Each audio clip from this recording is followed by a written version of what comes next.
Hello and welcome to Multiframe Webinar 3, Video 3 on working with loads.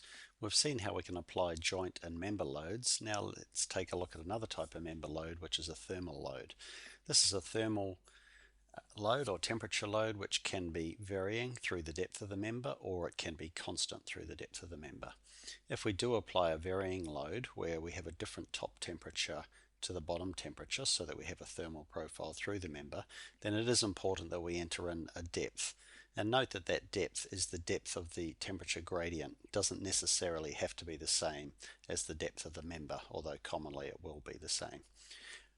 The temperatures that we enter are relative to ambient temperature, so a positive temperature will result in expansion of the member, and a negative temperature a contraction.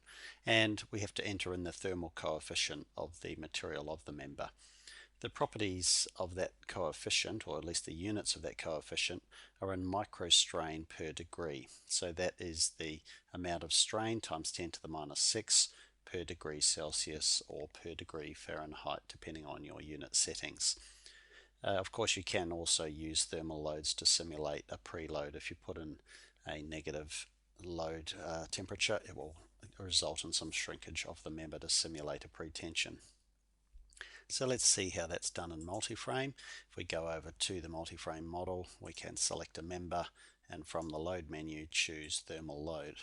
So if we're putting in a constant thermal expansion, we can put in the top and bottom temperature constant, above ambient, the thermal coefficient, and then the depth of the thermal gradient. Notice that it's actually possible to have that thermal gradient through the depth of the web or across the flange. So for this one, because my top and bottom are the same, that will have no effect. I just need to put in those values.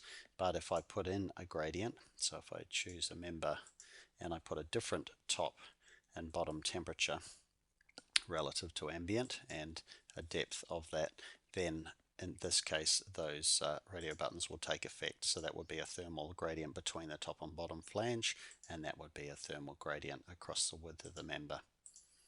So applying member loads that simulate thermal expansion or contraction effects is very straightforward.